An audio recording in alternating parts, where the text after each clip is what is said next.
Bem-vindos ao podcast da Escrital Contabilidade, o Conte Conosco. Eu sou o Alberto Oliveira, o sócio fundador da Escrital Contabilidade. Aqui à minha direita está o Egídio Fontana, o sócio diretor da Escrital Contabilidade. Começou comigo a Escrital praticamente também. E o Márcio Oliveira, que é o sócio executivo, que está conosco há 25 anos. Eu, Egídio, a Escrital tem 33 anos, estamos juntos há 32 ou 31 anos. Então, nós hoje somos o sócio da Escrital Contabilidade.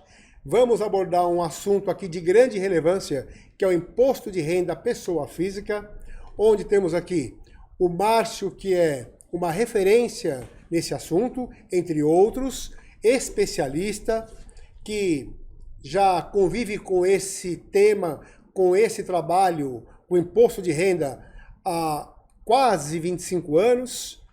O Egídio, que hoje não está na frente devido à divisão de trabalhos também com imposto de renda, mas obviamente que o Márcio é que carrega esse fardo hoje de atender mensalmente aí entre 400 a 500 declarações, no universo que será falado aqui de umas 7.000, 7.500 declarações nesses 20 e poucos anos. E vamos debater com muitas dicas importantes para todos. Esse mês de maio, que no dia 31, tá certo, Márcio? Último dia útil do Último dia útil, né? Todo mundo já sabe, acompanha também, que isso não é prorrogado já há alguns anos, né? Então, as dicas e a importância de fazer a declaração do imposto de renda com especialista, não se aventurar para não ter problema com o fisco.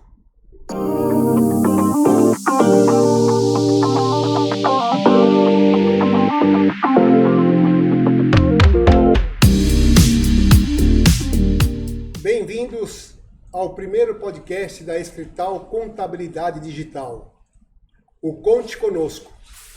Escrital Contabilidade Digital, que está presente conosco aqui, meu sócio Egídio Fontana. Estamos juntos há 33 anos. E com outro sócio, que é o Márcio Oliveira, que estamos juntos há 25 ou 28 anos, Márcio? 25 para 26. 25 para 26 anos. Obrigado por estarem assistindo esse nosso primeiro podcast. Vamos abordar um assunto de grande relevância, inclusive para esse mês de maio, que é o Imposto de Renda Pessoa Física 2023. Tema esse de tanta importância que estamos aqui com especialistas. O Márcio já faz imposto de renda há, se não é 25 anos... É 25. O primeiro há trabalho... uns 24, pelo menos, né?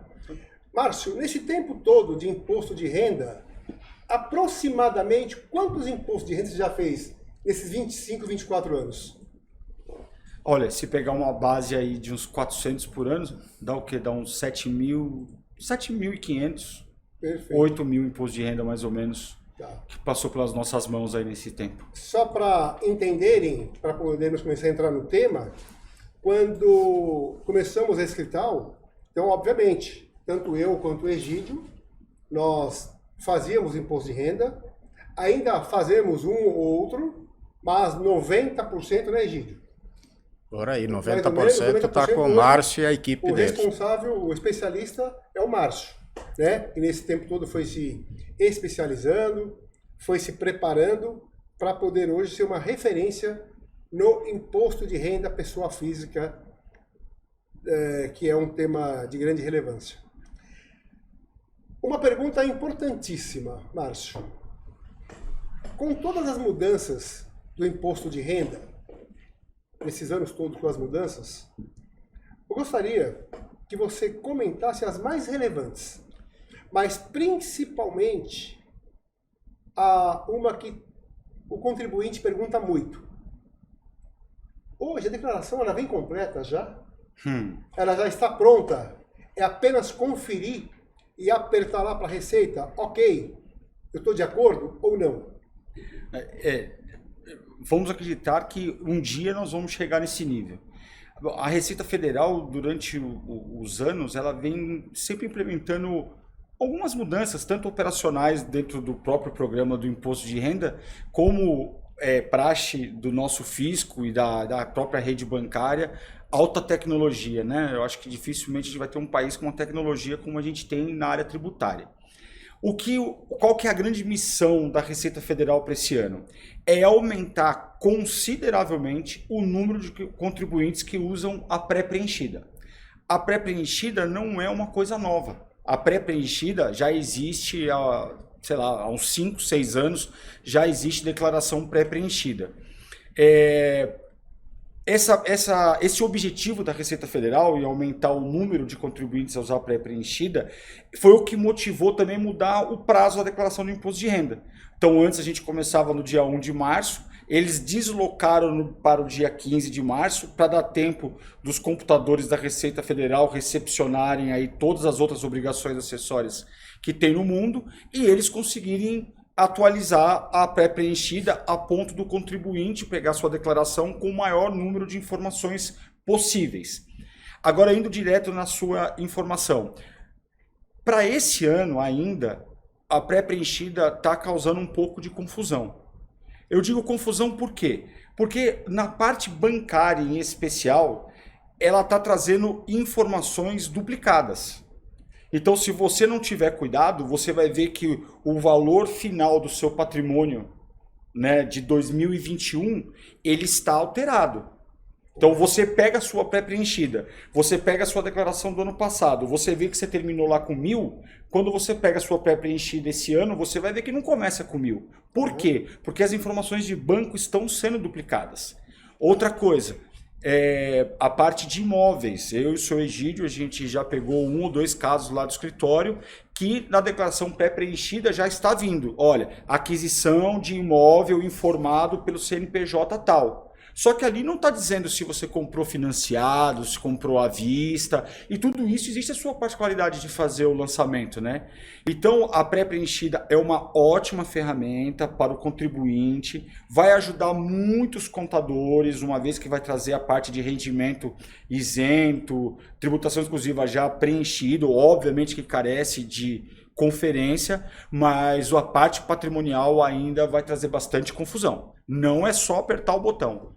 Tá. Ao longo desses anos, obviamente, o Márcio se especializando, sendo uma referência, não que nós, inclusive o Egídio, né, deixou de fazer imposto de renda, mas não faz numa quantidade e também não seguimos o Márcio, que virou uma referência para poder hoje ser a pessoa da frente do imposto de renda, pessoa física. Mas uma pergunta, por exemplo, para o Egídio.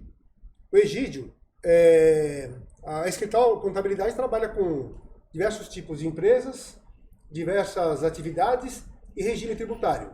E, obviamente, a Escrital Contabilidade é especializada em lucro real. Mas, não só lucro real, né, mas um deles. Mas a pergunta é o seguinte, Egídio, hoje as empresas, a maioria, né, uma das formas e das fontes de declarar a renda é o lucro distribuído. Fala um pouco sobre isso, os problemas que causam as empresas, as dificuldades quando se fecha uma contabilidade para poder fechar o imposto de renda, e sabemos que tudo hoje é casado, o informe de rendimentos, porque o empresário não tem só o Prolabore, né? Tem o Prolabore e o lucro distribuído. É muito importante esclarecer isso para quem está nos ouvindo, para poder saber a importância do lucro distribuído e do Prolabore, né? Na contabilidade, e as empresas que podem distribuir lucro e quando não pode, quais são as consequências de quem o faz, e por aí vai para poder linkar com o imposto de renda pessoa física. Na realidade, a Escrital Contabilidade e qualquer outra contabilidade, ela, após o fechamento, independente do regime tributário, desde empresas do Simples Nacional, lucro presumido, lucro real, depende do que no fechamento duas coisas essenciais para fins de imposto de renda. Primeiro, todo empresário, ou quase todos, recebe o Prolabore. O que é o Prolabore? é o rendimento do trabalho do próprio empresário, do próprio sócio pela atividade que ele exerce. Então é a primeira fonte de renda e é tranquila, porque mensalmente ele é feito a folha de Prolabore, que é do sócio, que é diferente da folha de salários, que é do empregado. Então aí chega no final do ano, os sistemas que a gente utiliza, ele já tem essa informação, e essa informação é passada para o fisco no dia 28 de fevereiro. Então, quando é final de fevereiro, o fisco já tem em mãos o quanto o empresário recebeu da remuneração do trabalho dele. Agora, não vivem só da remuneração do trabalho deles. Eles têm o quê? A fonte essencial é o lucro da empresa. Tendo lucro, também é fechada a contabilidade e é informado também para o fisco o quanto foi distribuído de lucro para os sócios. Tá. Então, essa informação, aquilo que a inovação, inclusive, desse ano, com a PEP preenchida, então, quando buscar a declaração no sistema da Receita, essa informação do rendimento dele, do lucro ou do Prolabore já consta lá. Então, é importante que todas as empresas, para ter essa informação conforme, independente do porte, do regime tributário, ter uma contabilidade feita. Uma contabilidade que mostra efetivamente qual é o resultado. Não tem outro jeito, não dá para chutar um número. Por quê? Basicamente, tem a outra informação que também vão cruzar com o quê? Com a própria informação bancária. Aparentemente, o fisco tem a informação que as instituições financeiras mostram. Então, tem que ter uma certa coerência com o movimento, digamos, dele com relação aos rendimentos que ele teve, com o que o banco vai informar para o fisco. Então, não pode ser alguma coisa gritante, porque as informações elas têm uma certa paridade entre as... Tem algum impedimento para as empresas que distribuem lucros não poder distribuir? Tem, logicamente. Por exemplo? Primeiro, para distribuir, primeiro você tem que ter apurado o lucro. Uhum. Não dá para você fechou com o resultado negativo e, de alguma forma, você dá um informe de rendimento que não represente a verdade. Tá. Aí não dá, aí você corre o risco. E tem outra, né, seu Gigi? E temos outra, sim. Precisa ter contabilidade. Porque se você não tiver a Receita Federal, ela desobriga algumas empresas a ter contabilidade. Isso não significa que a contabilidade não seja obrigatória. A Receita Federal, ela pode dizer, ó, você optante pelo simples, você não precisa ter contabilidade. Eu não quero ver, Receita Federal, não quero ver sua contabilidade. Se o empresário cair nessa armadilha de não fazer a contabilidade da sua empresa, ele tem que fazer uma regrinha que a Receita Federal dá e fala, ó, você não tem contabilidade da sua empresa, mas quer distribuir lucro, ó, a regrinha é essa aqui. E ele tem uma fórmula lá para fazer. O que vai distribuir assim. Então, se o empresário não tem contabilidade e distribui lucro, tem que obedecer a regrinha da Receita Federal, uma fórmula. E se o lucro que ele distribuiu estiver acima dessa fórmula, o restante é rendimento tributável. O que vai penalizar ele. Daí, além da obrigatoriedade civil de ter contabilidade para todas as empresas, tem a penalidade da própria Receita Federal em te cobrar o que não deveria, né? Tá. Uma empresa que tem débito junto ao governo, tributos, ela pode distribuir lucros? Não. Aí tem na legislação do imposto de renda, fala o seguinte, empresas com débitos tributários, em regra, não podem distribuir lucros. Tá. Então, o mercado não leva muito a sério isso, mas existe uma previsão legal. Mas a regra pode distribuir...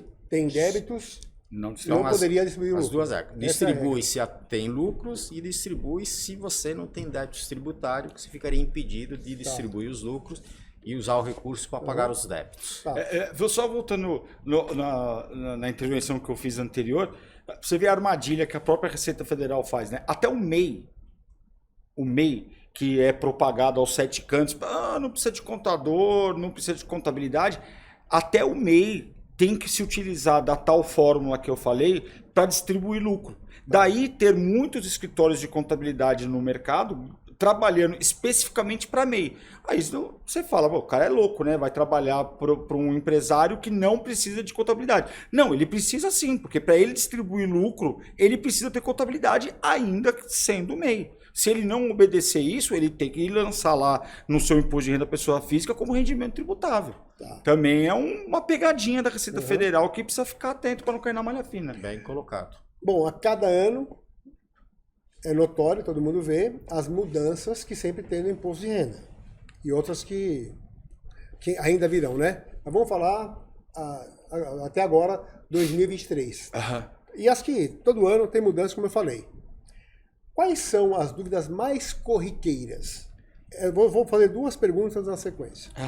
Primeiro, as perguntas mais corriqueiras, as dúvidas, desculpa.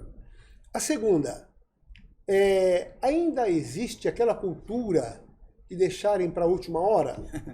E ainda existe a cultura de não só deixar para a última hora, como ainda precisar ficar cobrando a documentação do contribuinte que procura um profissional especializado para fazer o imposto de renda?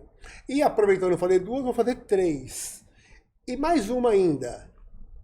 O contribuinte que busca, né, o profissional, vamos dar um desconto. Mesmo ele em cima da hora, ou com a documentação não tão em ordem, vamos dar um desconto para ele, porque ele procura um pessoal especializado. Então, a última pergunta, aí depois, se você precisar, eu repito uma delas. Esse contribuinte, alguns contribuintes, desculpa, não, às vezes tem uma declaração de imposto de renda, com alguns detalhes que a gente vai falar já já, que isso é um pouco complexo, e ele resolve fazer por conta própria. Tem alguns que têm habilidade, outros não. Aí eu quero que você comente sobre isso também, o que você recomenda? Bom, acho que as perguntas mais frequentes que a gente vê no dia a dia é assim. Outro dia até eu escutei essa pergunta e parece que é difícil, né, a gente acreditar nisso. Eu tenho que declarar todos os meus bens? Se eu estou obrigado a entregar minha declaração por um motivo, porque a Receita Federal ela dá um rol de motivos que te obrigam a fazer a declaração. Então, por exemplo, quem teve rendimentos isentos acima de R$40 mil. Então, tem muitos contribuintes que pensam assim, se essa é a minha obrigatoriedade do rendimento isento, então eu só tenho que cumprir ela. Não, não é verdade. Se você está obrigado por uma coisa, você está obrigado a fazer sua declaração na íntegra. Né? Uma outra, patrimônio acima de 300 mil.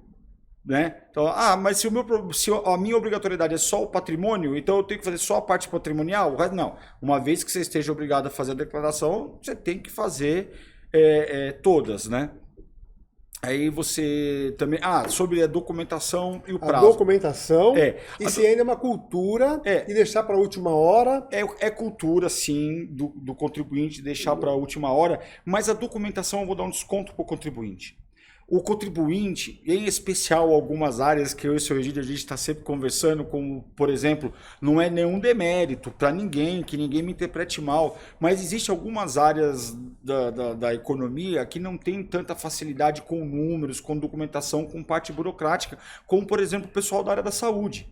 Né? Então não é nenhum demérito, o cara da saúde ele pega um coração na mão e faz o coração voltar a funcionar, mas ele tem dificuldade de interpretar um número de imposto de renda, que para a gente é relativamente fácil a gente entender. Então não é nenhum demérito, são só casos e casos, né? São detalhes, mas eu vou dar um desconto para o contribuinte no quesito de documentação, que às vezes o contribuinte não consegue enxergar a documentação que precisa para fazer o imposto de renda. Hoje é mais raro acontecer isso, mas antigamente acontecia mais, das pessoas chegarem no escritório com um pacote de documentos e falar assim, vim fazer meu imposto de renda. Então, por exemplo, uma vez teve um caso... Dia 31, 8 horas da noite. Isso aí. Então, já teve um caso, por exemplo, de um senhor chegar lá para fazer o imposto de renda e ele tinha muitos imóveis e ele chegou lá com um monte de talonário, naquela época tinha talonário de IPTU, e aí eu perguntei, mas IPTU para o imposto de renda não precisa para imposto de renda. Não, é que meu outro contador lançava tudo pelo valor venal. O que é um erro. Já está aí respondendo uma outra pergunta sua. Então, o que é muito comum o contribuinte perguntar mas o valor do meu imóvel não é o valor venal que vem no IPTU? Não, não é. É valor de aquisição. Outro dia eu dei uma palestra aqui na São Judas, na Faculdade São Judas, e eu falei para alunos, né? E aí eu falei, é uma regra de vida. né, para imposto de renda pessoa física. Isso é regra de vida. Como diz o pessoal aí hoje, é a regra que vale 1 milhão. Imposto de renda pessoa física é 100% caixa. Não existe estimativa, não existe valorização de mercado, não existe nada intangível dentro do imposto de renda pessoa física. Se você desembolsou, está lá dentro. Se não desembolsou, não está lá. Então, se você comprou um imóvel financiado, o que vai valorizar seu imóvel são as parcelas que você pagou. Imóvel, escritura, ITBI, tudo isso vai compor o valor do imóvel. Tá. Agora, valor de referência, aí construir um metrô na porta do meu apartamento, valorizou a área. Não, isso nada entra no imposto de renda. O fisco vai cobrar de você isso um dia. Quando você vender teu imóvel, você pagou 100, vendeu por 500, você vai pagar o ganho de capital dessa diferença. É o retorno que você vai dar para o fisco da valorização do seu imóvel. Né? Então, essas são as mais coisas. Então, a parte documental, eu até dou um desconto para o contribuinte, em especial os meus amigos da área da saúde, que a gente tem bastante lá, né, seu Egídio?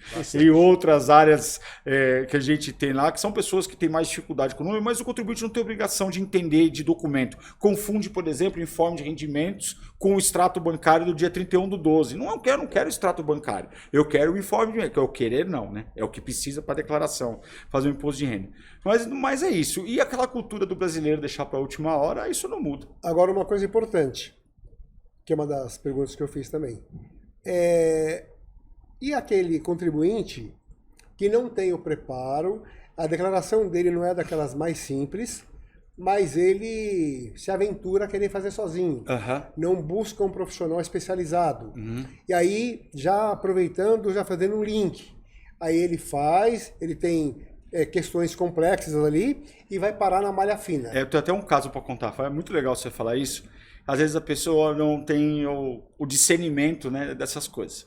Bom, passou lá pelas nossas mãos lá um caso de uma pessoa que ganhou uma ação trabalhista de um valor bem considerável. Né?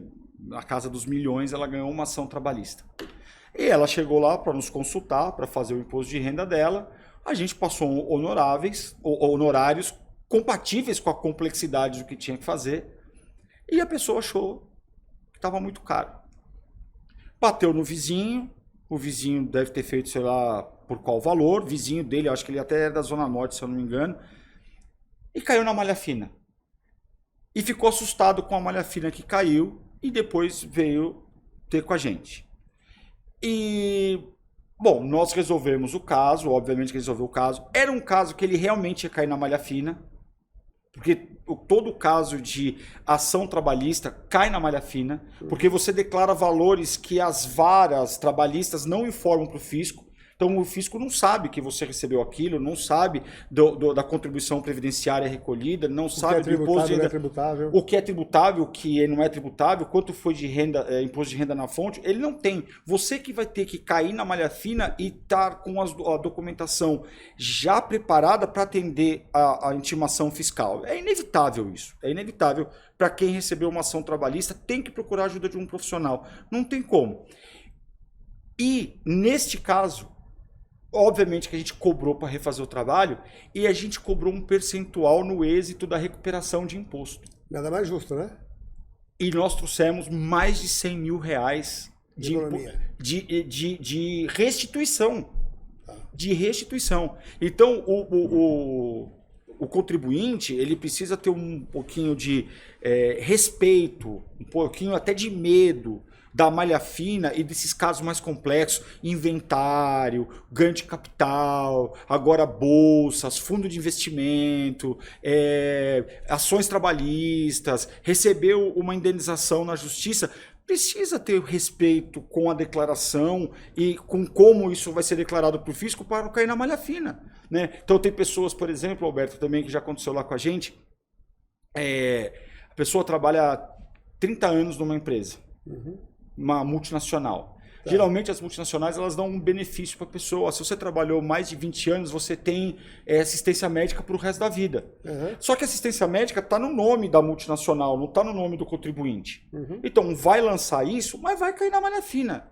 Eu estou dizendo para não lançar? Não estou dizendo para não lançar. Estou dizendo que precisa ter o discernimento depois de contratar um profissional hábil para poder responder a malha fina com o que precisa. Bem do riscado. Do trâmite administrativo. O imposto de renda não é só entregar o imposto de renda. É você separar a documentação, é analisar bem a documentação, é o preenchimento correto, é saber identificar os casos especiais e já deixar engatilhado para responder uma intimação fiscal de uma forma mais fácil, mais ágil. Né? Por falar em documentação, vou fazer uma pergunta para o Egídio, mas com certeza essa pergunta ela é a base para o imposto de renda que ele faz 90%, para não falar 100% hoje, né? As empresas precisam fechar sua contabilidade mensal. As empresas precisam estar com o seu balanço fechado no final do ano. Para quê? Aquilo que você falou.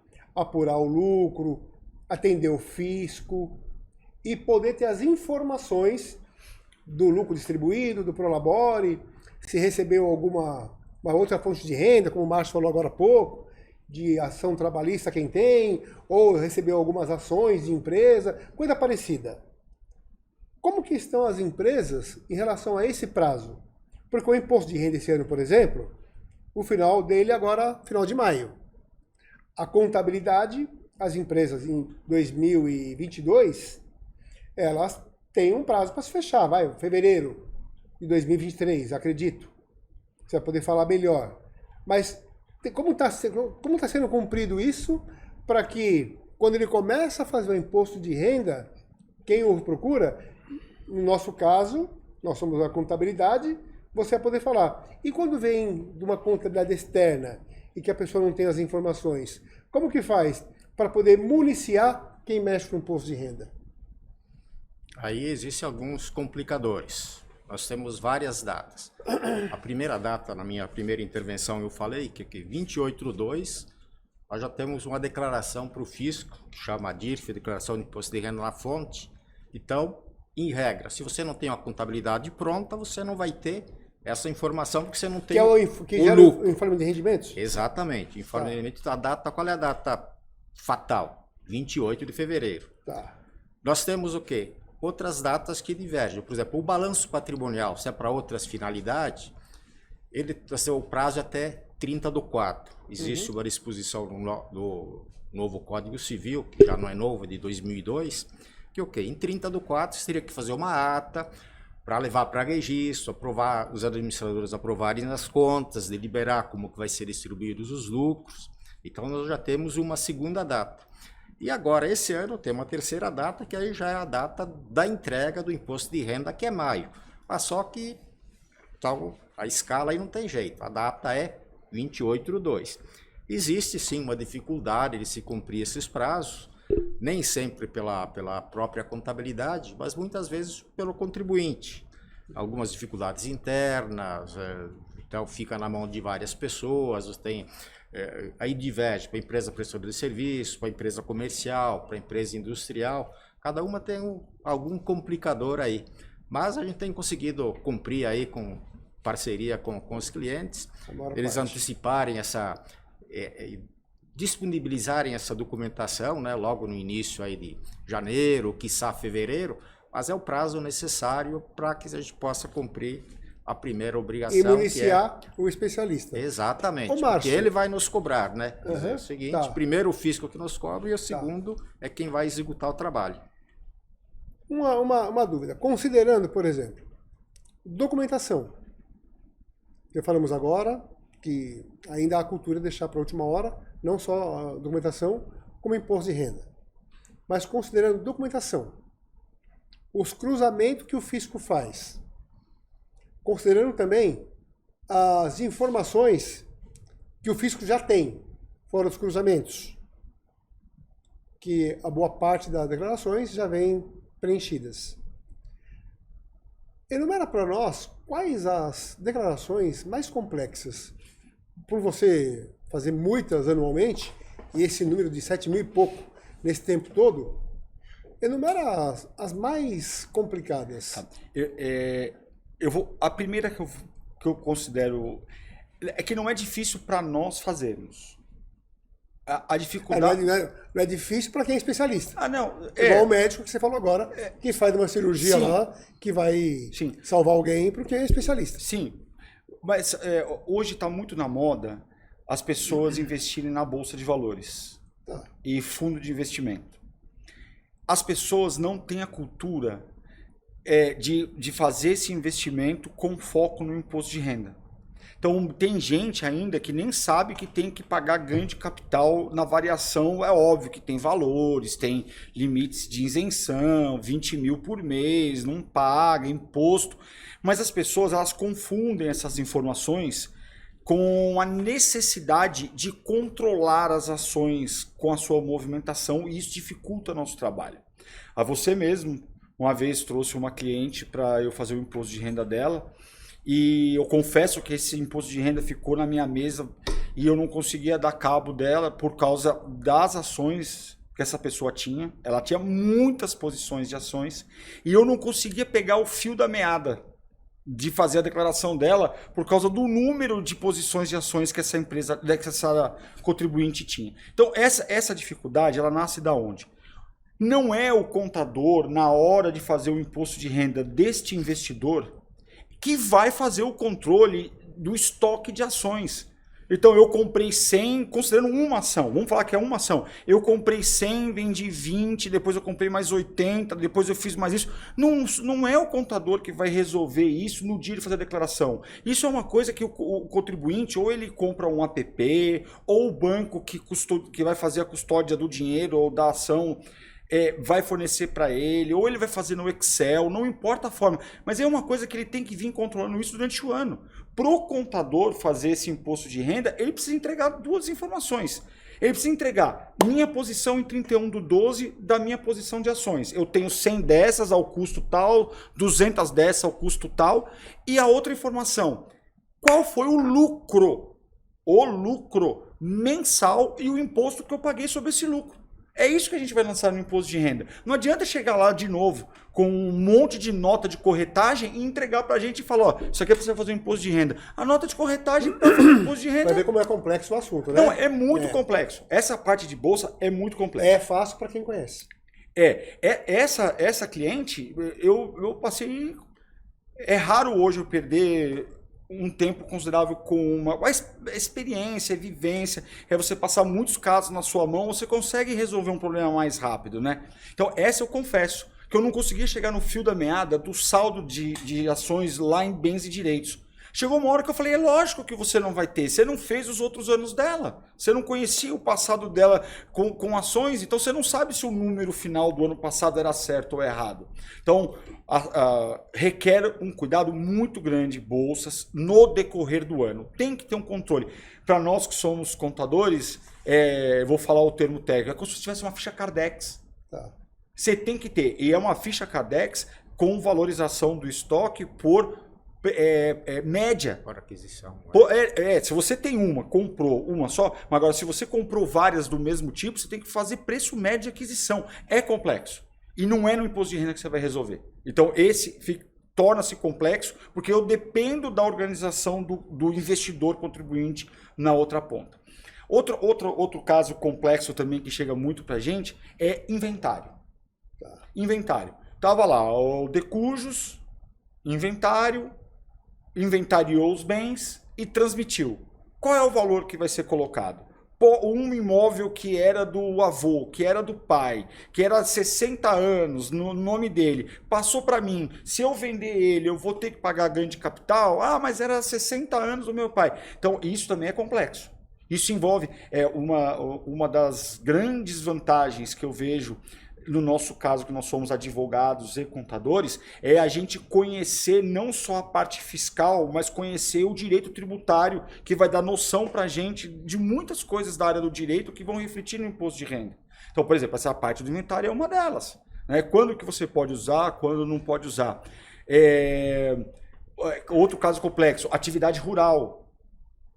Atividade rural também é uma coisa bem complexa de fazer, depende muito da organização. Todas os IRs que passou pelas nossas mãos lá no escritório que tinha atividade rural, o contribuinte ele sempre teve um contador que tomava conta da fazenda. Então ele tem um administrador na fazenda, ele tem um contador da fazenda e ele já manda para nós aquela posição que tem que ser declarada. Aí se torna um pouco mais fácil a nossa atividade. Mas eu acho que essas três são as mais complexas. Você fez uma colocação aí, você falou de um ganho de capital. Uhum. Para quem não é do ramo, e até mesmo o contribuinte, por mais que pague imposto, muitos perguntam, explica o que é ganho de capital. Tá, eu vou explicar. O ganho de capital é o imposto que se paga sobre a variação positiva de um patrimônio que você tem. Com a venda? Com a venda. Tá. Então, por exemplo, Bitcoin, ações, fundo de... imóvel. Imóvel. O mais, eu queria deixar esse por último, porque ele é o mais tradicional, o mais trivial. Uhum. Então, obviamente que a legislação sempre vai falar até aqui é isento, daqui para cá é tributável. De uns anos para cá, o ganho de capital ele passou a ser progressivo. Então, acima até 5 milhões de ganho de capital é 15% e depois ele começa a crescer acima disso. Então, você vendeu um imóvel, vamos materializar isso no imóvel. Você comprou um imóvel por 100, vendeu por 600, essa diferença de 500 você vai tributar 15% sobre isso. Só que tem algumas variáveis. Quanto mais tempo você tem de propriedade, a sua base tributária vai diminuir. É como se depreciasse não o imóvel, depreciar o ganho de capital que vai ser tributado. Uma regra, né? É uma regra. E outra, o contribuinte acha que esse imposto paga no imposto de renda. Não. Ele paga no último dia do mês subsequente. Então, se você vendeu o imóvel em novembro, o imposto do imóvel vence em dezembro. Você vai declarar só no imposto de renda, mas o imposto vence lá, né? São duas questões, por isso que eu fiz a pergunta sobre ganho de capital, que muita gente tem dúvida e confunde. Uhum. A primeira que pensa que ganho de capital é só sobre imóveis. Não. Como você falou tudo aí, né? Bitcoins, aplicações, uma série de coisas. E a segunda é que pensa que se paga o ganho de capital só no final do ano. E na realidade é no mês subsequente do dia do fato, né? Que ocorreu lá, o fato gerador, não é isso? Sim. A gente estava falando de casos complexos, né? Eu vou falar mais dois casos complexos. Carnê-Leão, que o pessoal, em especial da área da saúde, não tem a vivência, a facilidade, e é outra coisa que tem que ser feito mensalmente, e hoje em dia é online. Então hoje o Carnê-Leão não é mais um programa que fica no seu computador, ele é online. O médico, ele acessa lá, não é só o médico que é obrigado a fazer Carnê-Leão. Por exemplo, o médico, o dentista, o fisioterapeuta, o arquiteto, o engenheiro que vai trabalhar por conta, o cartorário. Então essas são obrigatoriedades de fazer o Carnê-Leão. Hoje ele é online, então quando você puxa, se o cara fez mensalmente o seu Carnê-Leão online, quando você puxa a pré-preenchida, ela já vem junto. O que você tinha que pagar lá, no mês subsequente. Se correr o bicho pega. Se ficar o bicho come. Ou seja, é isso, né? É isso. Alberto, mais uma complexidade. Compra e venda de empresas, que é uma coisa que está ficando muito comum, tem um nome técnico para isso, M&A, que está muito na moda isso, e eu sou Egídio, aliás, nós três vivenciamos aí o ano passado aí pelo menos 2 casos grandes no nosso escritório de aquisição, né, de empresas, uma pelas outras. Isso também gera um ganho de capital. Você deixar o ganho de capital já tudo evidenciado por uma eventual fiscalização, que tem uma delegacia especializada para ganho de capital de grandes valores. Você tem que fazer isso de acordo com a lei e já se preparar para responder em intimação fiscal, né? Então, vocês mesmos no passado, essa eu não participei, vocês foram até para Belo Horizonte, acompanhar um contribuinte do escritório que passou por um caso desse. Então, são coisas que tem que andar ali no fio da navalha, porque se você andar aquém, é prejuízo grande para o empresário, e se você andar além, é crime. Então, é aí que entra o nosso trabalho. Esse exemplo que você deu, que eu e o Egídio fomos atender um caso, uma delegacia especializada de grandes contribuintes lá em Minas Gerais. Por quê? Porque eu fiz foi o seguinte, quem é que vendeu? Eles têm todas as informações. Não, quem comprou, né? Tem um comprador e um vendedor. Ele já tem as informações. Sim. Só que eles chamam lá na delegacia as partes em dias, momentos separados, para fazer o confronto de todas as informações, para ver se aquilo que está lá, um declarou, é a mesma informação, mesma coisa, comprador e vendedor, ou seja, o fisco está muito bem aparelhado, né, como sabemos. Posso contar um causinho? Sim, de ganho de lógico. capital? Para o nosso ouvinte, ele ver como é a dimensão das coisas. A gente passou uma situação no escritório... Pode ser que com esse caso que eu já contar, vai eliminar algumas perguntas que eu estava aqui prontinho para fazer. Né? Eu acho que não, mas é um caso que aconteceu com a gente há alguns anos, que nós vivenciamos. Um fiscal do Estado foi lá no escritório saber acerca de um cliente que naquela altura já não era mais cliente, era ex-cliente.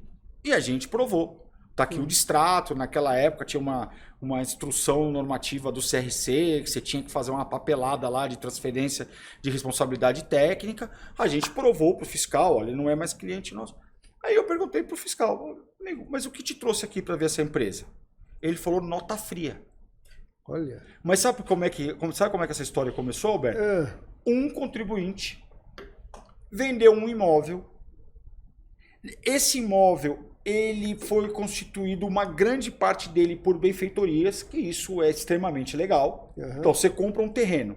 Aí você começa a construir no seu terreno, é como se você estivesse fazendo benfeitorias. Aí você lá no seu imposto de renda, você faz duas linhas. Você faz lá o terreno e depois você começa a constituir o seu outro patrimônio, que é a casa que você está construindo. E aí você vai juntando nota. Você junta nota do engenheiro, nota do arquiteto, nota da marcenaria, nota da madeira, nota da hidráulica, nota da 6C, nota, fazendo propaganda, nota do Leroy Merlin. E esse nosso cliente, ele vendia cortinas. Eu vou falar cortinas para ficar um pouco distante da realidade. Ele vendia cortinas. E esse caso era um caso grande, de grande monta. O cara que vendeu o imóvel caiu na malha fina para ter que evidenciar o ganho de capital dele, como constituiu o valor do imóvel. O fiscal pegou a nota da tal cortina, que ele achou a nota muito alta, e a nota era fria. A nota era fria. Aí ele teve que percorrer. Aí ele teve que notificar a Fazenda do Estado de São Paulo. Aí quando bateu na Fazenda do Estado de São Paulo, naquela época tinha a IDF, lembra? Que tinha a autorização de impressão de documentos fiscais. O fiscal lá, pela notificação, respondeu para ele que aquela IDF não existia. Lembra que vinha no rodapé escrito a IDF, perari. Autorização de impressão de documento fiscal. Aí foram lá, viram que o contador, um dos contadores que tinha passado por essa empresa, tinha sido nós. E aí ele veio querer saber porque ele não achava o contribuinte. Olha como é que as coisas estão. Nada a ver. O cara deu uma nota aqui para vender uma persiana. Nossa, é. E aonde isso foi parar? No ganho de capital da casa que ele formou, e deu um bololô danado porque tinha uma nota fiscal fria lá no meio. Deixa eu colocar um pouquinho mais de pimenta aí. Realmente a pergunta que eu ia fazer não passa por esse caso. Mas, por exemplo, nos últimos anos, e em especial o ano passado e esse ano, mas isso acontece corriqueiramente, de muita gente sair fora para morar em outro país. Ah, sim. Então as pessoas, né, já aconteceu no passado, acontece agora, vai acontecer mais no futuro, mas tem acontecido corriqueiramente. E você deve estar percebendo isso nos impostos de renda, as pessoas que te procuram também, não só para elaborar, mas também para informar que não tem mais a residência fiscal no Brasil. Como que está esse tema nos dias atuais? Porque a gente percebe muita gente indo morar fora do país. Como que fica essa questão do imposto de renda? Sim. A pessoa que foi morar na Europa, foi morar nos Estados Unidos, e ela é brasileira. Como que fica a situação dela fiscal? Ontem mesmo a gente ligou para os Estados Unidos, né? Para falar com uma cliente. Isso. Na verdade, o cliente não liga para a gente para falar que não tem mais residência fiscal. É nós que vamos comunicar a ele que ele não tem mais a domicílio fiscal, porque ele não sabe que não tem, né? Ele não sabe que existe essa regra, que foi o caso dessa cliente que nós vamos dar a solução para ela. Então é assim, isso não é uma faculdade. Não é uma coisa que você acorda e pensa assim, eu vou declarar que eu não estou no Brasil ou eu declaro que eu estou no Brasil. Não é uma faculdade. A Receita Federal, ela tem umas condições que ela vai te obrigar a fazer a declaração de saída definitiva do país. Essa declaração, ela precede de um negócio chamado de comunicação de saída definitiva do país. Então, se você está pensando em morar definitivamente fora do país, você tem que seguir esse trâmite. Então, a primeira coisa que tem que fazer o contribuinte, seu Egídio, o que ele tem que fazer? Ele tem que comunicar as fontes pagadoras. Porque você pode sair do país e deixar patrimônio. Isso não tem problema nenhum. Não tem problema nenhum. Você pode receber aluguel, você pode deixar o dinheiro na poupança, você pode deixar o dinheiro investido, você pode investir na bolsa. Só que você vai falar para a Receita Federal. Receita Federal, ó, a partir do dia tal, não sou mais residente fiscal no país, estou indo morar fora, né? Você deixa um CPF responsável pelos seus bens já na declaração de imposto de renda que você vai fazer. Você fala, ó, o Egídio Fontana é o responsável pela administração dos meus bens do país. Você nomeia lá um procurador, lá na sua declaração. E aí, o que acontece, Alberto? Muda a tributação. Esse procurador, ele responde para o fisco por interesse desse que está fora, mas ele não é responsável, né? Em termos de qualquer irregularidade. Precisa ver. Se ele tiver uma escrituração pública de procuração, uma escritura pública de procuração, e ele agiu em nome do outro, ele passa a ser solidário. Tomou decisão, ele passa a ser solidário. Se ficar ali só no imposto de renda, se eu não me engano, lá no imposto de renda você vai dizer se ele tem procuração pública ou não. Tá. Ou se é só meramente informativo na declaração. Então, se for meramente informativo na declaração, vai ser assim. Eu coloco lá o CPF do Egídio, e aí dá algum BO aqui no Brasil, vão procurar o Egídio para fazer uma pergunta do Márcio. Agora, se ele tem uma procuração pública para agir em nome do Márcio e tomou decisão, ele passa a ser solidário com a decisão que ele tomou. Tá. Né? Uhum. Então, é isso que acontece. A pessoa sai do país, basta ter ânimos de morar fora do país para estar obrigado a fazer isso, né? A comunicação, que depois vem a declaração. Repito, a comunicação é muito importante porque a tributação dos seus rendimentos vai mudar. Todo mundo que te paga alguma coisa, pode ser banco. A gente tem um caso lá que deu um pano para a manga enorme, que o Bradesco errou. Eu já tinha feito a declaração de saída definitiva da pessoa que foi morar na Espanha, que deixou rendimentos no Bradesco. O Bradesco fez uma DIF, que o seu Egídio já explicou o que é, informando um rendimento de forma equivocada, e a Receita Federal colocou ela na malha fina, porque falou, não, ó, eu tenho um rendimento aqui que é de residente no Brasil, você precisa vir falar comigo. E quem não o faz? Quem vai morar fora do país e não faz a tal declaração? Quais são as consequências? A maior consequência, que eu acho que é a pior possível, é você estar obrigado a oferecer à tributação o que você ganhou lá fora. Então, ou seja, bitributar. Vai pagar lá e vai pagar aqui. Obviamente que existem vários acordos de não bitributação. Mas não é assim, não é você omitir do fisco. Mas a pessoa tem que homologar, né? É lógico que tem que homologar. Essa declaração. Obviamente. Então, se você foi morar nos Estados Unidos, você tem rendimento nos Estados Unidos e você não fez a sua declaração de saída definitiva do país, você tem que levar a tributação que você ganhou nos Estados Unidos. Para você não bitributar, você tem que fazer a sua saída definitiva do país. E isso vale para a reentrada também. O estrangeiro que entrar no Brasil, ele tem que fazer a sua declaração se ele seguir uma certa regra. Né? O estrangeiro que deixar de ter domicílio fiscal, ele também tem que obedecer essa regra de saída definitiva. Então isso também causa bastante alvoroço, por desconhecimento desses casos. Tá. Né? Então a pessoa está morando fora, não faz a saída definitiva, está ganhando dinheiro aqui, algumas vezes manda o dinheiro para o Brasil para constituir patrimônio e não está oferecendo a tributação. Ele não avisou o fisco que não está mais no Brasil, está ganhando dinheiro fora, constitui patrimônio no Brasil e o fisco faz assim, tá bom, você comprou um apartamento de 1 milhão, com que dinheiro se você não ganhou dinheiro aqui dentro? E aí que... Sonegação. Pode se enquadrar como sonegação. Sonegação, aí problema numerário, né? Com multa, juros. Sim. E sem contar o crime tributário. Sem contar, né? Que pode dar crime tributário. Com certeza. Uma pergunta que eu queria fazer, Egídio. As empresas, como foi falado, o prazo para entregar suas obrigações, para poder fechar um balanço, para poder ter todas as informações no prazo hábil, o contribuinte poder fazer imposto de renda. Considerando que eu falei aquela hora do Prolabore e lucro distribuído, quais são os maiores problemas que enfrenta no dia a dia de uma contabilidade o empresário que não cumpre a sua vida contábil saudável? E aí, na hora que vai fechar, ele precisa de ter um balanço robusto, porque ele tem que participar de licitação, ele tem que ter renda para fazer alguma situação de um radar, por exemplo, na pessoa jurídica, para poder importar coisa parecida, mas ele não tem renda, por qualquer que seja o motivo. Como que é no dia a dia isso e no final do ano? Aí o empresário procura o contador, procura a contabilidade e quer o milagre. Fala um pouquinho sobre isso. Não, o milagre lá não existe, ele está no lugar errado. A contabilidade não faz. A contabilidade é uma ciência exata, é débito e crédito, então não tem o jeitinho.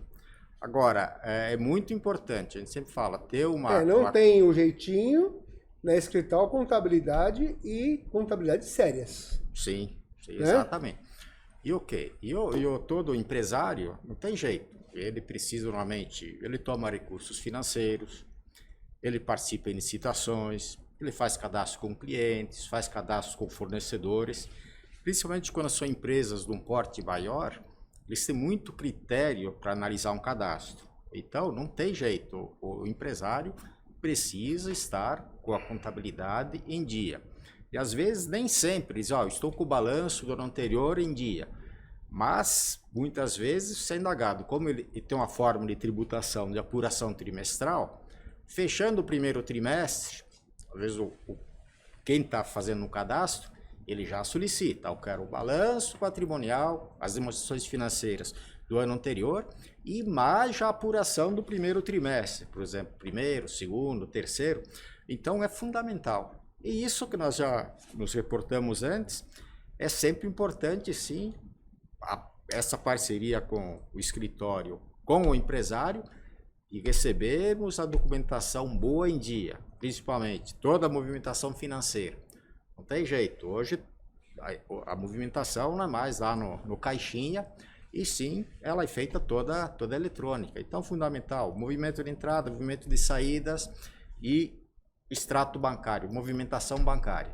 Lógico que hoje é difícil a gente pegar o documento e classificar o documento, porque vem via um arquivo eletrônico, mas só mudou a forma, né? Os prazos e as condições continuam as mesmas. Ou você tem por meio eletrônico, ou você tinha por meio físico antigamente.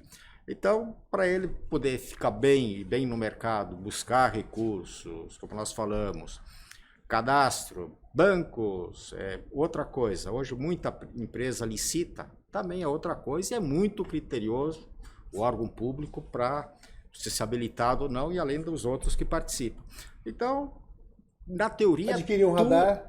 Eu ia falar, o radar é bem exigente, né, O radar é um cadastro... Radar, né, para quem não sabe, é para uma empresa poder fazer a tua importação. É como se fosse uma habilitação para poder importar e exportar. E é feito uma malha fina em cima da pessoa jurídica e dos sócios, pessoa física, para ver se tem condição de poder fazer a importação, para ter, como chama o termo lá? Capacidade financeira. Mas como chama o...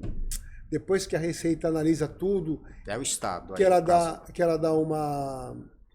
você está apto a importar, vai dar um valor, como que chama? Radar limitado. Isso, radar ilimitado. Ou seja, por isso que tem que estar bem, né, em ordem a contabilidade e a pessoa física dos sócios, né? O radar é a tal da habilitação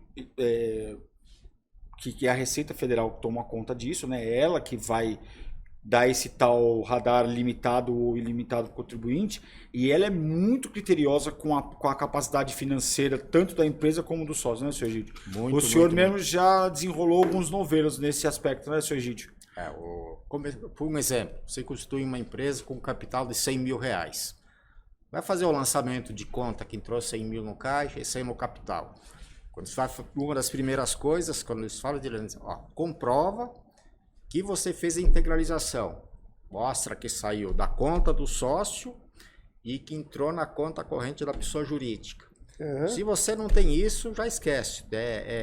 Não integralizou. Não integralizou, o teu radar já é indeferido. Isso é uma das outras coisas. E também a movimentação toda, você vai pedir um radar de R$500 mil, um crédito.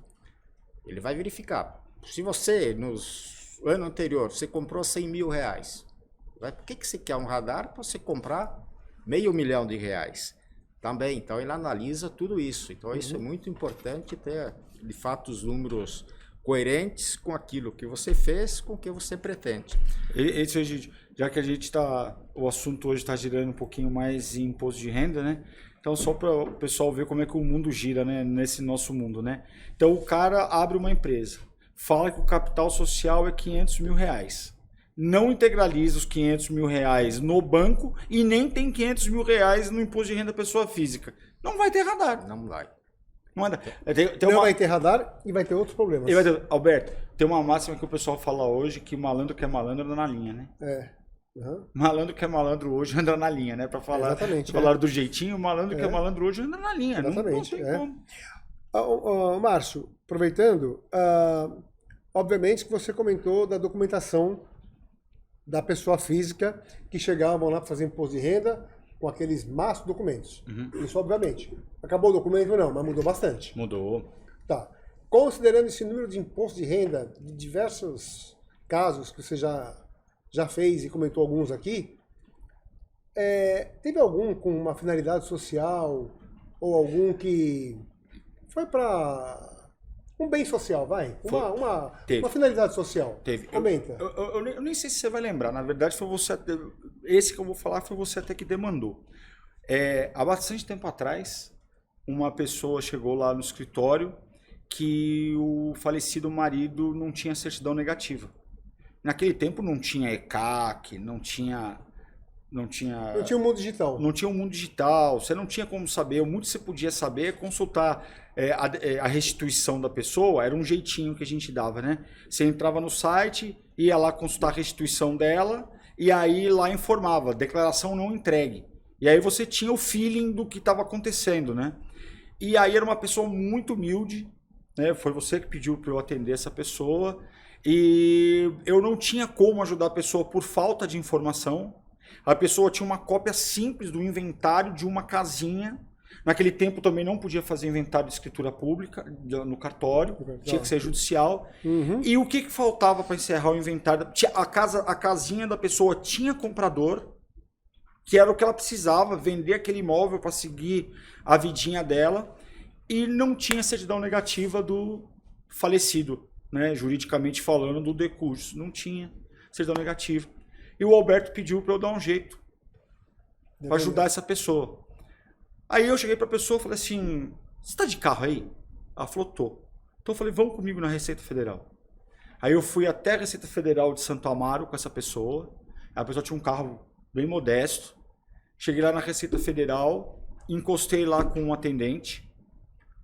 Expliquei pro cara, abri o coração pro cara. Falei para ele, olha, não estou ganhando nada com esse caso aqui. Eu queria só que você tivesse uma atenção especial com o caso dessa pessoa.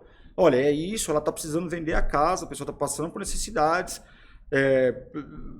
E me ajuda. Ou você me fala o que você quer que eu entregue de declaração, porque eu não sei o que precisa. Não tenho procuração, ela não tem procuração, é esposa do falecido. Ou me ajuda. Vê como é que o senhor pode fazer para me ajudar.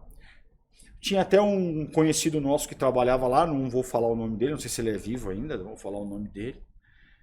Eu só sei que o cara saiu daqui, vi ele indo lá conversar com o chefe do posto. O cara dali passou numa impressora e voltou com a certidão negativa na mão. E entregou para a pessoa. E isso foi, assim, a maior gentileza que esses agentes fizeram. Porque ela não tinha uma cópia autenticada do processo, ela não tinha uma procuração na mão, não tinha um alvará judicial, tinha ali a necessidade de uma pessoa, alguém que estava ali para intermediar um assunto mais técnico, que pudesse vir, vai que o cara falasse, precisa entregar a declaração, precisa fazer final de espólio, precisa fazer não sei o que lá, não sei o que lá, não sei o que lá, ela não ia saber trazer essa informação para mim, eu estava ali para ajudar, e no final das contas o agente público foi sensacional, a pessoa até chorou, É isso que é um fim social, né? Pegou e entregou a declaração, a CND para a pessoa só juntou a CND, entregou para o advogado e ela conseguiu vender a casinha dela. Deixa eu fazer um comentário com vocês. Tem outros também, né? Obviamente que a gente ajuda aí amigos policiais, que a gente faz imposto de renda para ajudar, né? Então, tem outros casos, mas eu acho que esse foi o mais tocante desse tempo aí, foi esse. Um comentário com vocês, que eu não sei se vocês estão sabendo, e envolve diretamente o imposto de renda pessoa física, né? Diretamente, né? Mas não só isso. Vocês sabiam que agora tem uma delegacia especializada para ITCMD, que é doação? Não sei. Agora tem. Foi o Tarcísio, né, que fez isso aí. É verdade. Mas o que é? O que estamos falando para quem não sabe o que é o assunto? ITCMD, então um dos impostos que estão ali dentro é a doação. Então as pessoas fazem doação, declaram no imposto de renda pessoa física, né? Mas muitas vezes não recolhe imposto. E tem o outro imposto, de doação. O que acontece? O Estado tem interesse total, porque o Estado tem uma participação. Então o Estado tem um convênio da Receita Federal com o Estado para ver as declarações de imposto de renda para quem teve doação. Aí faz o cruzamento. Então nós temos diversos casos, não só na advocacia, como na escrital, de casos de contribuintes que não pagaram a doação, depois tem juros, multa e o valor para onde que vai, né? E agora foi inaugurada uma delegacia especializada em doação, em TCMD. Então logo mais vocês vão começar já a ouvir falar, porque foi anunciado pelo governador agora fazem 10 dias mais ou menos. E também saiu agora nas mídias, né? Mas isso aí vai dar o que falar. Ou seja, é mais uma forma de cercar o contribuinte. Então, só para o pessoal que está ouvindo a gente poder entender um pouquinho melhor. Então, no imposto de renda pessoa física, doação é isento. Ponto. Por que é isento? Porque quem pode cobrar imposto sobre doação é o Estado. O Estado de São Paulo, o Estado de Minas, cada estado tem uma alíquota sobre isso.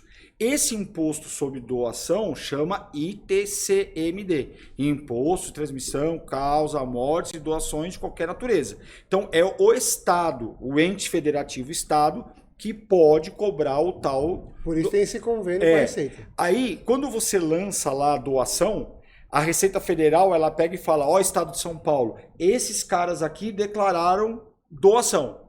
Vê aí se esse cara pagou o que deve pagar. E esse cruzamento já existe faz tempo. Aí sabe o que acontece, Alberto? Como não existia... Essa é uma presunção minha, tá? Como não existia uma delegacia especializada, o Estado de São Paulo ele começava a cobrar a pessoa só quando estava para prescrever. Isso mesmo. Né? E aí ele perdia a agilidade, sem contar que isso trava o trabalho do agente fiscal. Você imagina o agente fiscal lá, o João. Ele tem lá 20 empresas. Aí dá uma época do ano que dá uma dor de barriga na Secretaria da Fazenda do Estado de São Paulo e fala, precisa ver o ITCMD porque vai caducar. Você, tó esse bolo de ITCMD aí pra você fazer. O restante das empresas que ele tinha para fiscalizar ficava parado, porque ele tinha que dar conta do ITCMD antes de caducar, como diz na gíria, né?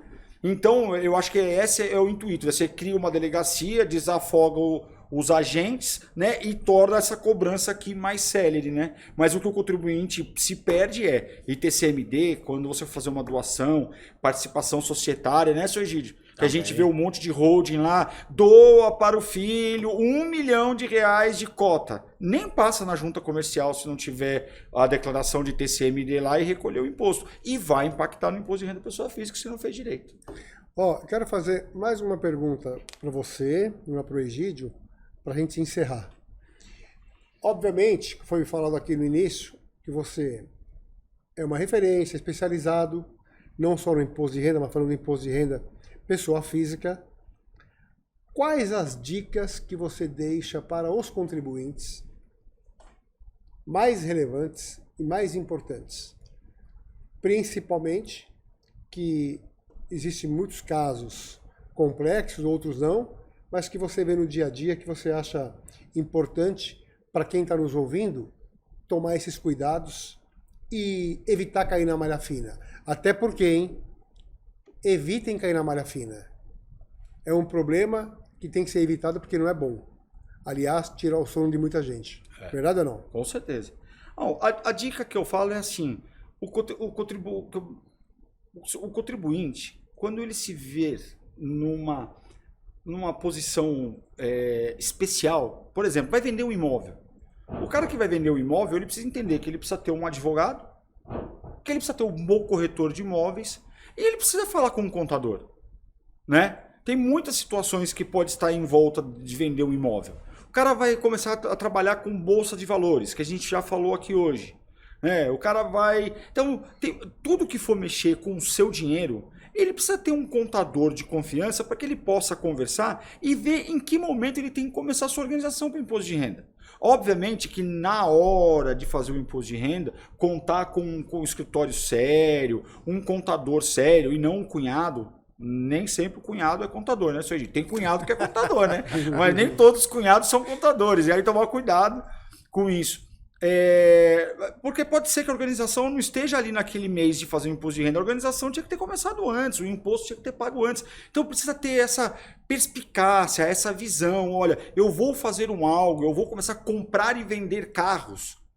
Então precisa ter um conselho de um advogado que vai falar, olha, se você for fazer isso de forma reiterada, você precisa abrir uma empresa, você vai pagar menos imposto, o Código Civil te obriga a ser uma empresa, quem trabalha de forma reiterada, profissional, organizada, Então precisa ter essa visão, né? Quem quer empreender, procurar um contador para se organizar antecipadamente. Um contador, um advogado, para se organizar antecipadamente. E na época do imposto de renda, sempre que possível, contratar uma pessoa que seja vivida nessa área, né? Que tenha expertise disso para poder fazer seu imposto de renda. Essa é a maior dica, porque informação hoje tem muita. Se você entrar no Google hoje, para o bem e para o mal, infelizmente, quem não vai saber escolher a informação que vai ser absorvida, vai acabar se prejudicando. Mas vamos pensar para o lado bem. O lado do bem tem muita informação. Eu estou obrigado a fazer a declaração do imposto de renda? Poxa vida, entra lá, pega uma informação de um conselho de classe, a próprio site da Receita Federal, tem lá isso didático para falar. Então esse primeiro contato com o imposto de renda hoje tem informação bastante dentro da internet. Agora, tem que ser humilde o suficiente, né? Humilde, inteligente, perspicaz, de quando se vê numa situação, falar assim, não, eu preciso conversar. Olha, essa semana, Alberto... Você falou uma palavra aqui importante. Essa semana, um advogado tributarista, eu participei com vocês o dia que ele veio e essa semana ele voltou. Um advogado tributarista trouxe o caso da irmã para nós fazermos o imposto de renda pessoa física. O cara, ele é advogado, ele é tributarista, ele trabalha dentro de uma multinacional, então assim, para um leigo, era o cara ideal para fazer o imposto de renda. Mas ele é sabedor que ele não tem a vivência do mundo do imposto de renda, entregou para quem fazer. Não é cliente nosso, pesquisou o escrital, viu a nossa seriedade, conheceu a nossa estrutura, conversou comigo um dia, perguntou dos honorários, depois que ele veio e falou assim, olha, achei vocês confiáveis, entrego a responsabilidade de fazer o meu imposto de renda, da minha irmã, né? Que não é dele, na verdade, é da irmã. E entrego para vocês fazer o meu imposto de renda. Daí a gente fez lá um e-mail, colocou todas as condições, é um caso de ação trabalhista também, entregou. Então você vê, o cara é advogado, e ele sabendo das dificuldades que envolve um caso desse, foi humilde para falar, olha, apesar de advogado, não sou eu que faço isso, vamos lá num contador. E entregou para a gente fazer. Quero fazer só um comentário nisso que você falou. Se alguém não tem habilidade, não tem familiaridade com a parte, né, contábil, não é advogado, não é contador, não é especializado e não tem alguém próximo que vai te ajudar no imposto de renda, não se aventure a querer fazer sozinho. Não faça uma coisa que chama-se economia porca. Vai te custar muito caro. Procura um profissional habilitado, como estamos falando aqui, que você não só vai evitar muitos problemas com o fisco, com a Receita Federal, não caindo em malha fina, mas mais do que isso, deixar de pagar valores exorbitantes, com juros, multa e por aí vai. Então a economia porca é a minha recomendação, não faça. Não faço. E a última pergunta que eu tenho para fazer para o Egídio, como eu falei para o Márcio, né?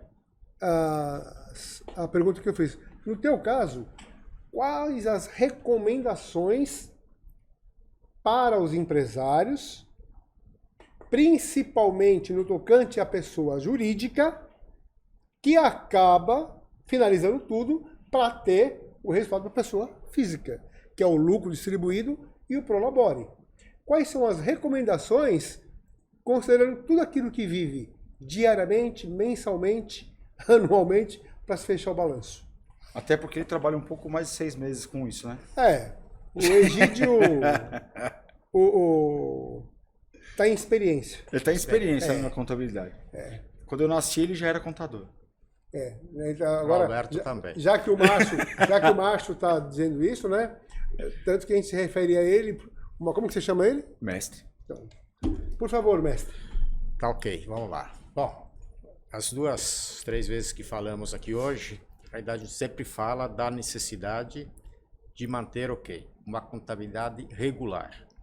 E também já falamos que para ter um número correto, exato, com relação à remuneração ou rendimento do empresário, do sócio como um todo, sai da contabilidade essa informação. Então, na Escrital é uma luta diária, semanal, mensal, trimestral, semestral, anual, para ter o quê? Para ter a informação rápida em mãos e boa informação. Então, nós não abrimos mãos de ter o quê? Principalmente conhecer 100% da movimentação financeira do cliente, do empresário, da empresa. Baseado nisso, trabalho para nós, uma equipe de 35 pessoas. Então, nós estamos lá com mais uma carteira de próximo a 300 clientes, 300 empresas clientes. Então, o nosso foco é isso aí, é trabalhar seriamente na contabilidade, cobrando no bom sentido o nosso cliente e para ele ter a informação boa, certa e no prazo que o fisco exige. Então, o restante, o dia a dia lá interno do empresário, a gente sabe que às vezes tem uma dificuldade, com muitas empresas, o quadro de funcionários reduzido, um monte de atribuições, mas nós, como um prestador de serviço, cobramos muito o nosso cliente e zelamos muito pela elaboração das demonstrações financeiras da melhor forma possível, atendendo não só a pessoa jurídica, como nós falamos, para ter uma informação boa para cadastro, para buscar um empréstimo, buscar um financiamento, e depois, finalmente, pro empresário ter a declaração boa dele, o informe de rendimento que você mencionou antes, para elaborar, pro Márcio elaborar o imposto de renda também no prazo e de forma de acordo.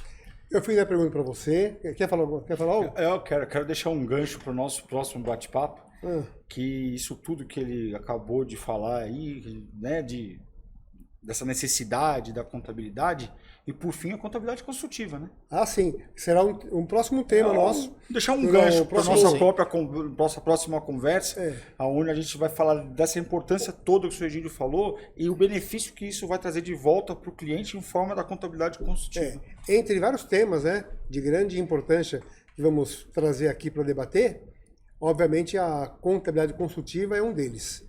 Mas eu fiz a pergunta para o Márcio, para finalizar, fiz para o Egídio. E eu vou dar a minha recomendação.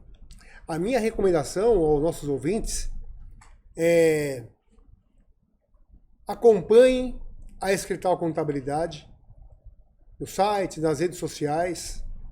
Não só acompanhem, tem muitas dicas, tem muitas informações que é passado para que nossos clientes, para aqueles que nos seguem, poderem evitar vários problemas. Sigam a contabilidade, aqui, sigam essas recomendações que foram feitas tanto pelo Márcio quanto pelo Egídio, que só dessa forma que você vai amansar o leão. Tenha certeza.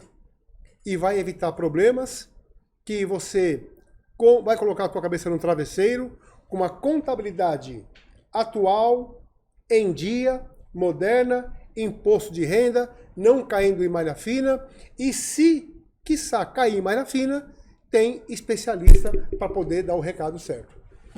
Então, até a próxima, com outros temas relevantes que estaremos compartilhando com vocês. Valeu. Obrigado. Valeu, obrigado, gente. Bom papo. Obrigado, pessoal. Valeu.